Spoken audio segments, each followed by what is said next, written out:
유대인들은 이방인이 구원을 받아 하나님의 백성으로 살아간다라는 것, 그건 절대로 일어날 수 없다고 생각했습니다.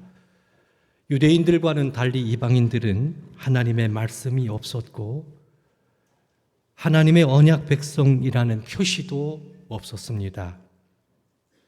그리고 그들은 하나님께 예배를 드릴 수 있는 예루살렘 성전도 이방인들에게는 없었습니다.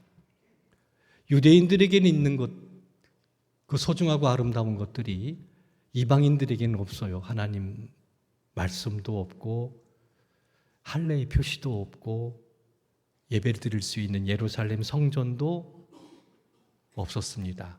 거기다가 이방인들의 그 문화는 유대인들로서는 도저히 받아들일 수 없는 것들이었습니다. 예를 든다면 음식 문화를 예로 들 수 있습니다.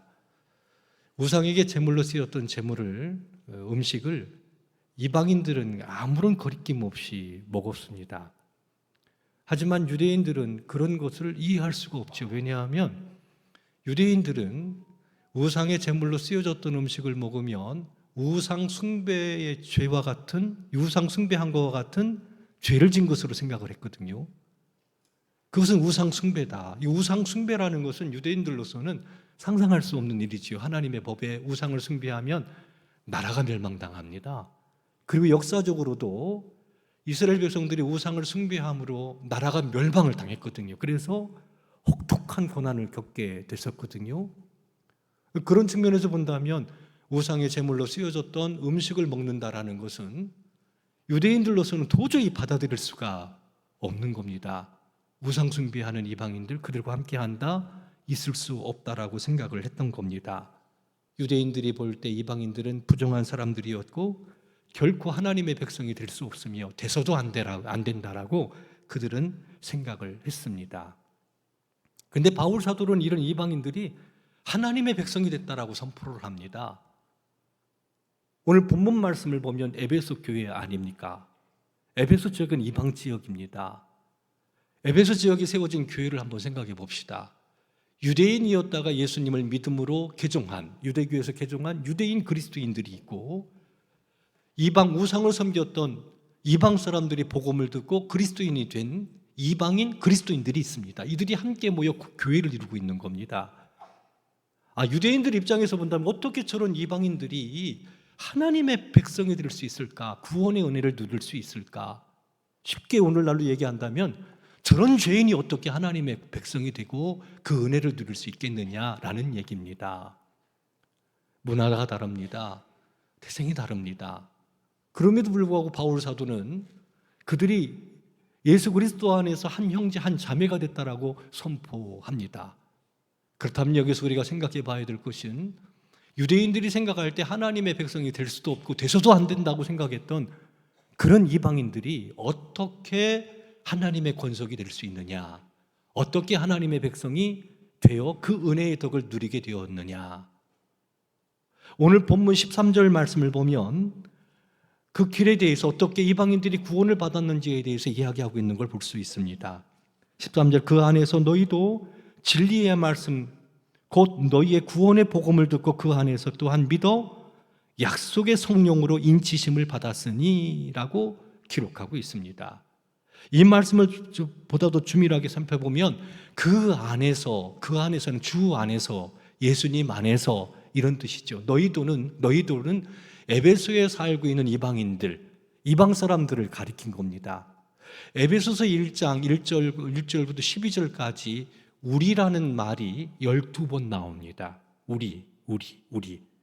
우리와 너희는 서로 대조가 됩니다. 에베소 1장 7절 말씀을 보면 우리는 그리스도 안에서 사도 바울을 포함한 유대인들은 그리스도 안에서 그의 은혜의 풍성함을 따라 그의 피로 말미암아 속량 곧 죄사함을 받았다라고 선포하고 있습니다. 우리 사도 바울을 포함한 유대인 그리스도인들은 예수 그리스도를 믿음으로 죄사함을 받아 하나님의 백성이 됐습니다. 그리스도인이 된 겁니다. 마찬가지로 그 안에서 너희도 이방인, 구체적으로 에베소에 살고 있는 이방인, 유대인들이 생각할 때 도무지 구원받아서도 안 되고 받을 수도 없는 그런 존재로 생각했던 이방인 너희도 진리의 말씀, 이 진리의 말씀은 하나님의 말씀을 의미합니다. 보다 구체적으로 진리의 말씀 곧 너희의 구원의 복음을 듣고 그 안에서 또한 듣고 믿음이 나옵니다. 듣고 믿음 안에서 그 안에서 진리의 말씀 곧 구원의 복음을 듣고 들은 그 복음의 말씀을 믿음으로 말미암아 약속의 성령으로 인치심을 받았다. 다른 말로 얘기한다면 구원받았다. 하나님의 권속이 되었다. 즉 다시 말해서 에베소 1장 7절은 우리 바울 사도를 포함한 유대인들도 예수 그리스도의 피를 힘입어 죄 사함을 받아 하나님의 권속이 됐듯 이방인들도 복음의 말씀 곧 구원의 복음을 듣고 믿음으로 말미암아 뭘 듣습니까?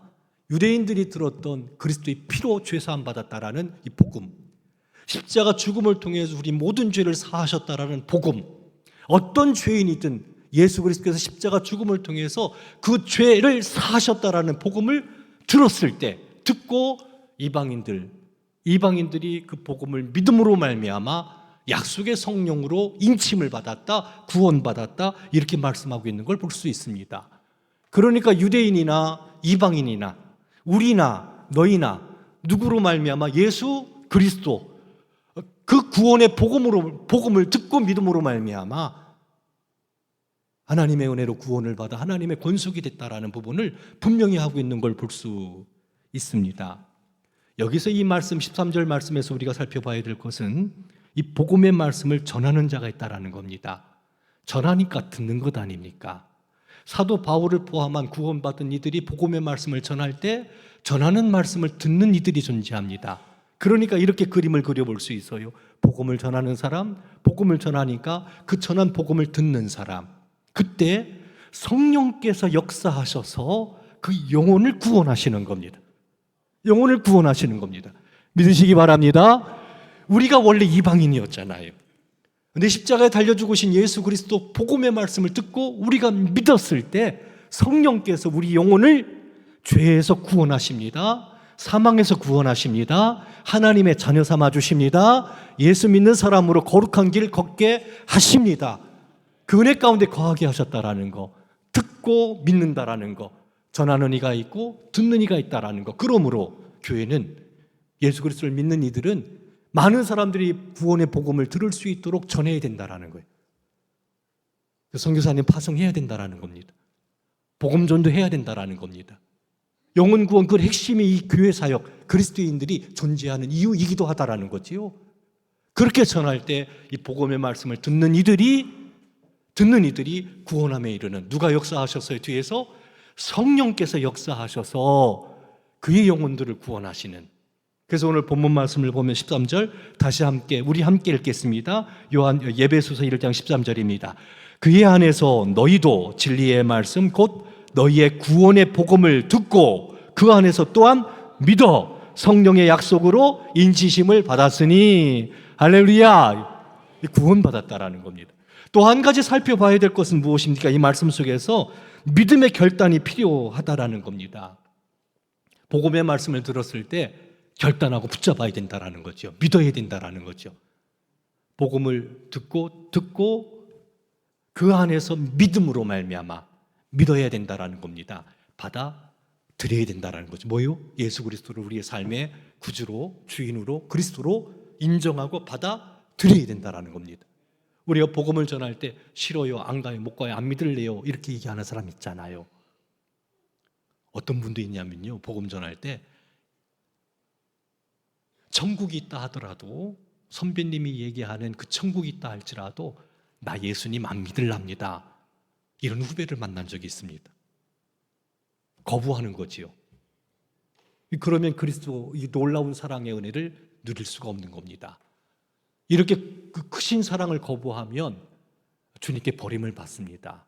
그리고 마지막 날 심판을 받게 되는 겁니다. 복음을 들을 때에는 믿음으로 반응해야 됩니다. 믿을 때 믿음의 결단이 필요한 거지요. 그 믿음으로 말미암아 구원함을 얻고 약속의 성령으로 인침을 받게 되는 놀라운 은혜를 누리게 되는 겁니다. 또 한 가지 여기 말씀 속에서 13절 말씀에서 우리가 생각해야 될 것은 뭐냐면 성령님께서 내주하신다라는 겁니다. 오늘 말씀을 보면 이렇게 기록하고 있습니다. 믿음으로 말미암아 약속의 성령으로 인침을 받았다라고 얘기합니다. 인침을 받았다라는 것은 예수 그리스도를 믿으면 성령님을 보내주신다라는 겁니다. 보내주신다라는 겁니다. 질문합니다. 예수님을 믿습니까? 하나님의 영, 그리스도의 영, 성령이라고 표현되어져 있는 이 성령님이 예수 그리스도를 믿는 이들 마음 가운데 함께 하십니다. 이것을 우리는 성령의 내주하심이라고 이야기합니다. 성령이 임하신 겁니다. 성령이 임하신 겁니다. 성령이 우리와 함께 하신다는 겁니다. 성령께서 우리 안에 내주하시고 계시다라는 겁니다. 성령 어떻게 생각하십니까? 눈에 보이지 않지요? 그러나 우리는 느낄 수 있습니다. 바람은 눈에 보이지 않습니다. 그러나 흔들리는 나뭇가지를 보면 바람이 분다고 우리는 느낍니다. 바람은 눈에 보이지 않지만 바람을 맞게 되면 느낌이 옵니다. 바람이 분다, 바람이 분다, 느낌을 받습니다. 성령님께서 내주하시면 성령님의 은혜와 사랑을 느끼게 됩니다. 눈에 보이지 않지만 하나님의 영, 그리스도의 영, 성령님께서 존재하고 성령님이 함께 하신다라는 것. 그래서 로마서 8장 9절 말씀을 보면 누구든지 그리스도의 영이 없으면 그리스도의 사람이 아니니라 라고 얘기합니다. 예수 그리스도를 믿는 이들에게 성령님이 계셔서 그리스도의 영이 함께 하신다라는 것을 분명히 하고 있는 것을 볼 수 있습니다. 그리고 이 성령은 그냥 우연히 뚝 떨어진 것이 아니라 약속의 성령으로 표현하고 있습니다. 약속의 성령, 뭘 의미합니까? 성령을 보내주시겠다고 이미 성경에 약속되어 있다라는 것입니다. 성령님을 보내주신다라는 거예요. 요엘서 내가 내 영을 만민에게 부어주리니 라고 기록하고 있습니다. 요엘서 말씀을 보면 요엘 선지자는 마지막 날에 주께서 그 사랑하는 백성들에게, 하나님의 백성들에게 성령을 부어주시겠다라고 약속하고 있는 걸 볼 수 있습니다. 그래서 자녀들은 장래일을 말할 것이며 늙은이들은 꿈을 꿀 것이며 젊은이들은 이상을 보게 될 것이다라고 약속하셨는데 요엘 선지자가 약속하셨던 그 성령이 예수 그리스도를 믿는 이들 가운데 임하는 겁니다. 오순절날 그 제자들에게 성령이, 요엘서에 나타난 그 성령이 임합니다. 놀라운 일들이 일어나지요. 믿고 기도할 때 성령이 내주하셨던 걸 볼 수 있습니다. 예수님께서는 누가복음 24장 49절에서 볼지어다 내가 내 아버지께서 약속하신 것을 너희에게 보내리니 너희는 위로부터 능력으로 입혀질 때까지 이 성에 머물라. 예루살렘 성 떠나지 말고 약속하신 성령을 기다리라. 기다리고 그들이 기도할 때 그들에게 성령이 임합니다. 이전과는 다른 존재, 성령을 모시고 살아가는 삶이 되는 것, 그리고 그 능력이 어떤 것인지 우리는 사도행전 말씀을 통해서 발견할 수 있습니다. 성령을 선물로 주신다라는 거예요. 그런데 성령은 어떤 성령이에요? 약속하신 성령을 받게 된다는 겁니다. 이방인들, 유대인들이 생각할 때에는 구원받을 수도 없고 하나님의 권속이 돼서도 안 되는, 그렇게 생각했던 이들이 구원의 복음의 말씀을 듣고 그리고 그 복음의 말씀을 믿음으로 말미암아 약속의 성령으로 인침을 받았다. 인을 친다라는 것은 뭐냐면 도장을 찍는 겁니다. 너 내 거다. 너 내 소유다. 흔적을 남기는 겁니다. 도장을 찍는 겁니다. 하나 주님의 것으로 우리를 삼아주시는 겁니다. 약속의 성령으로 인을 쳤다라는 것, 하나님의 백성이라다는 거예요. 누가요? 이방인도. 누구 안에서? 예수님 안에서.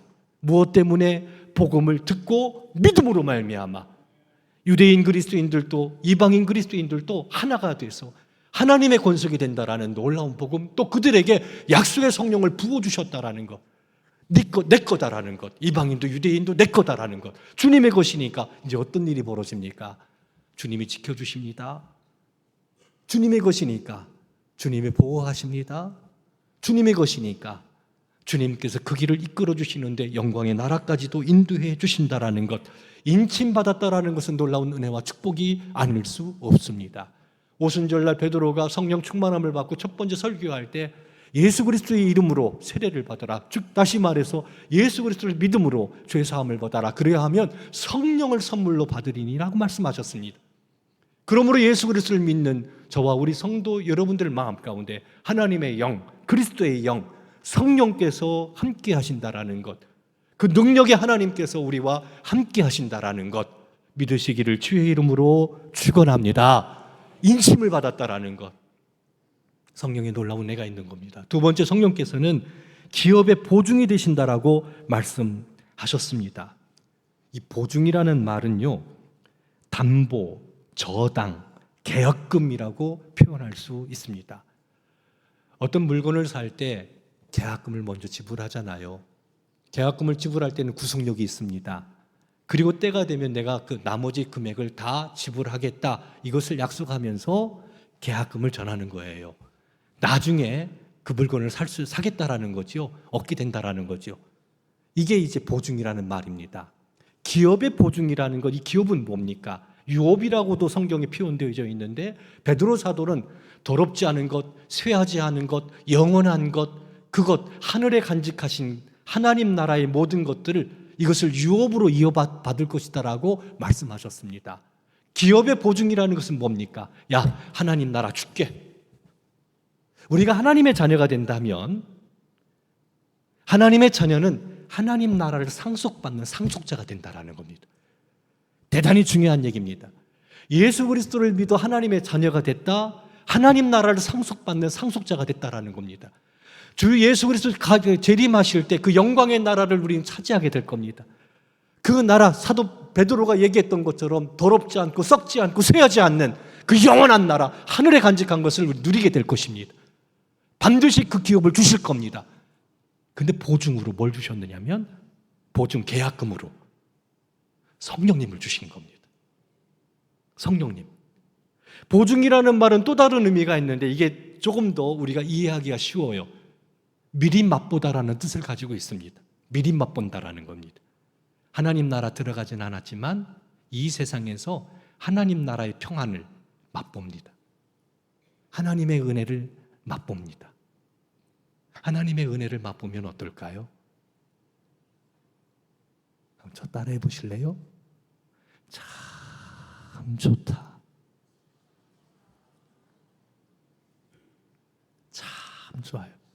이 세상에 살지만 하나님의 나라를 맛보면요, 얼마나 좋은지 몰라요. 얼마나 좋은지 몰라요. 기업의 보증, 성령님이 기업의 보증이 되신다라는 것은 이 땅에 살지만 하나님 나라의 놀라운 은혜를 미리 맛보게 하신다라는 겁니다. 저는 대신방이 좋습니다. 성도님들과 함께 찬송하고 말씀을 나눌 때 하나님께서 함께 하심을 느낍니다. 말씀을 전해서 은혜를 받기도 하지만 성도님들이 동시에 성도님을 만나면서 그 간증을 들을 때 복음을 전하는 저도 큰 은혜를 받습니다. 대신방을 하는데 한 집사님이 사랑하는 남편이 돌아가셨어요. 좀 갑자기 돌아가셨어요. 퇴원한다고 생각했는데 그냥 돌아가신 거예요. 퇴원을 준비했는데 돌아가신 거예요. 얼마나 마음이 힘들고 어려웠겠습니까? 장례를 모시고 이제 마지막 안장을 하기 전에 가는데 그렇게 마음이 슬퍼지더래요. 좀 더 함께 있기를 원해서, 좀 더 함께 있기를 원해서 그렇게 병을 고치고자 애쓰고 힘썼는데, 퇴원한다라고 병원 의사가 말했는데 이렇게 빨리 퇴원을 준비했다가 장례를 준비하고 장례를 치르게 됐으니 그 마음이 부쩍 무겁고 슬펐다고 이야기합니다. 이유를 알 수가 없다고, 왜 이렇게 빨리 데리고 가셨냐고. 그런 마음이 마음을 무겁게 만들었고 힘들게 만들었고 슬프게 했습니다. 그런데요, 그 집사님 말씀이 이렇게 이야기합니다. 그런데 목사님, 하나님의 말씀이 생각이 났어요. 그때 하나님의 말씀이 생각이 났어요. 그때 언제? 남편이 죽어 슬플 때, 좀 더 함께 있지 못해서 안타까울 때, 마음이 무거울 때, 그때 하나님의 말씀이 생각나더라는 겁니다. 그 말씀이 로마서 8장 말씀입니다. 하나님은 모든 것을 합력하여 선을 이루신다. 이 말씀이 생각나더라는 거예요. 지금 나는 이해할 수 없습니다. 그래서 슬픕니다. 힘이 듭니다. 그런데 말씀이 생각나는데 하나님께서는 모든 것을 합력하여 선을 이루신다. 지금 나는 이해할 수 없지만 하나님께서 이것조차 선으로 이끄실 것, 이끄신다라는 것. 이 말씀이 마음에 생각이 나서 그 말씀을 생각해 보니 하나님의 뜻이 있겠지. 하나님의 어떤 계획이 있겠지. 나는 안타깝지만 하나님의 선하신 계획이 있겠지. 이런 마음이 들면서 어떤 일이 벌어졌느냐? 슬픈 마음이 위로를 받아요. 마치 어두움이 사라지는 것처럼, 빛이 임할 때 어두움이 사라지는 것처럼 말씀이 생각나고 그 말씀을 묵상할 때, 말씀을 생각할 때 슬픈 마음이 사라지고 위로함이 가득.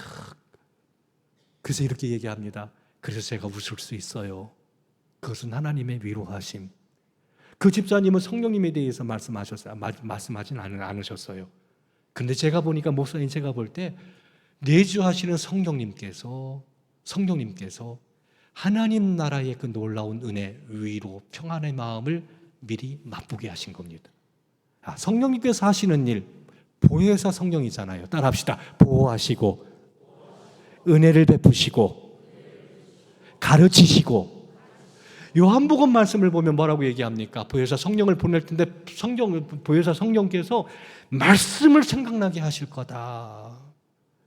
그 슬픔 가운데 이 집사님 마음 가운데 성령님께서 함께 하셔서 말씀이 기억나게 했다는 거예요. 말씀이 생각난 거예요. 그 말씀을 생각해 보니 그 말씀에 내 슬픔과 어두움이 사라지더라는 거죠. 이걸 뭐로 봅니까? 기업의 보증, 즉 다시 말해서 하나님 나라의 놀라운 은혜, 위로, 평안함을 미리 맛보는, 어디 안에서요? 성령 안에서. 우리 안에 내주하시는 성령님께서 이와 같은 일들을 하신다라는 겁니다. 그래서 우리는 믿음의 길을 걸어갈 수 있습니다. 다시 일어설 수 있습니다. 힘들고 어렵고 넘어질 때가 있습니다. 하지만 하나님 나라에 온전케 하시는 하나님 나라의 놀라운 은혜를 순간순간 이 땅 안에서, 따라합시다. 성령 안에서, 성령의 능력으로 위로해 주시고 보호해 주시고 지켜주시고 강건하게 하시고 다시 일어서게 하시는 주님의 은혜, 기업의 보증이 되신다. 영광의 나라, 놀라운 은혜가, 영광의 나라, 놀라운 축복의 나라가 우리에게 다가오지만 이 땅에서 성령께서는 기업의 보증으로 미리 맛보게 하신다라는 거, 놀라운 은혜를 주신다라는 거. 그리고 주님 다시 오실 때 그 영광의 주님을 맞이하여 약속하신 자녀니까 아버지 거 산속 받아야 되잖아요. 산속 받잖아요. 더럽지 않고 쇠하지 않고 영원한 하나님의 놀라운 은혜와 평강이 가득한 그 나라를 유산으로 받는, 성령께서 기업의 보증이 되셔서 반드시 그렇게 주님의 놀라운 은혜와 놀라운 축복을 받는 자리에 세워주신다라는 것. 이어 세 번째 말씀, 우리 14절 말씀으로 함께 읽겠습니다. 이는 우리의 기업의 보증이 되사 그 얻으신 것을 뭐 하시고? 속량하시고. 다른 말로 말합니다. 구속하시고. 속량이라는 말은 값을 지불하는 겁니다. 그 얻으신 것을 속량하신다, 구속하신다, 이런 얘기입니다. 그 얻으신 것, 주님께서 예수 그리스도를 믿는 이들 인쳤습니다. 넌 내 거다. 그리고 주님께서는 그 사람들을 영광의 자리에 설 수 있도록, 이 구속이라는 것은 완전한 구원을 말합니다. 우리가 지금 예수님 믿지만 연약합니다. 죄로 넘어집니다. 쓰러집니다. 예수님 닮기를 원하지만 그의 뜻대로 되지를 않아 가슴을 찢을 때가 많이 있습니다. 그런데 주님 오시는 그날이 되면 온전히 예수님처럼 변화될 겁니다. 더 이상 죄짓지 않는 몸으로 주님을 모시고 섬기게 될 겁니다. 그때 온전한 구원이 이루어지는 겁니다. 하나님 나라가 우리의 마음 가운데 왔지만 연약하여 넘어지고 쓰러지고 내 뜻대로 내 마음대로 살아가 힘들고 어려운 고갯길을 걷긴 하지만 주님 오시는 그날 온전히 주님께서, 성령께서 그 얻으신 것을 뭐 하신다고요? 속량하시는 그날. 그래서 영광의 주님을 찬양케 하시는, 우리 14절 말씀을 다시 한번 읽습니다. 이는 그의 기업의 보증이 되사 그 얻으신 것을 속량하시고 그의 영광을 찬송하게 하려 하심이라. 할렐루야. 로마서 8장 30절 말씀을 보면 미리 아신 자들을 정하시고 미리 정하신 그들을 부르시고 부르신 그들을 의롭다 하시고 의롭다 하신 이들을 영화롭게 하신다라고 말씀하셨습니다. 주님께서는 우리를 아신 거예요. 우리를 아시고 우리를 부르신 겁니다. 부르신 우리들을 예수 그리스도 안에서 구원해 주셨습니다. 의롭게 하셨습니다. 영화는 뭡니까? 온전한 상태. 오늘 본문 말씀을 보면 그 얻으신 것을 속량하는 완전한 구원이 이루어지는 상태, 완전한 구원이 이루어지는 상태까지 성령께서 이끄신다고, 그 자리에 우리를 세워주신다라고 믿으시기 바랍니다. 우린 불안에 떨잖아요. 실족할까, 넘어질까, 믿음을 버릴까. 근데 우리 안에 계신 내주하시는 성령님께서, 기업의 보증이 되시는 성령님께서 그 영광의 나라에 설 때까지 그 주도권을, 우리의 삶의 주도권을 주시고 이끄신다는 겁니다. 그 자리에 반드시 세워 놓으신다라는 겁니다. 이게 은혜입니다. 이게 축복입니다. 그 은혜와 그 사랑으로 우린 지금 이 자리에 있고, 그 은혜와 그 사랑이 아니었다면 벌써 우린 실족했겠지요. 그러나 그 주님의 성령의 은혜가 있어서 영화롭게 하는 단계까지 이끄신다라는 그 놀라운 은혜와 소망, 그 놀라운 은총이 있기 때문에 우리가 믿음의 길, 영광의 나라까지 이룰 수 있다는 겁니다. 예수 그리스도를 믿을 때 약속의 성령으로 인을 치십니다. 넌 내 거다. 넌 내 거다. 내가 너를 살렸다. 그리고 그분은 기업의 보증이 되시며 온전한 구원을 이루신다라고 약속하셨습니다. 그렇다면 지금 우리는 어떤 상태입니까? 성령님이 함께 하시고 우리 영광의 나라에 설 줄로 믿습니다. 반드시 그 서게 될 겁니다. 그 영광의 나라를 바라보며 오늘 우리는 어떤 삶을 살아가야 될까? 우리 안에 내주하시는 성령님, 오늘 성령 강림주일입니다. 우리 안에 내주하시는, 함께 하시는 성령님의 귀를 기울이고, 그 성령의 음성에 귀를 기울이고, 누구 얘기가 아니라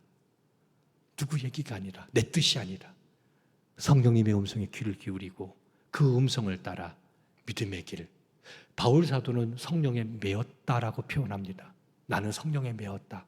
바울 사도는 성령의 지시를 따라 삶을 살아갑니다. 그 길에 놀라운 내 역사가 일어났던 것을 볼 수 있습니다.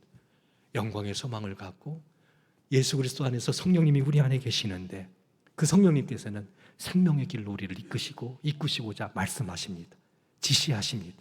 이 음성 무시하지 말고 성령의 음성에 귀를 기울이며 한 걸음씩 선성을 향해 나갈 수 있는 저와 우리 성도 여러분들이 되기를 주님의 이름으로 축원합니다.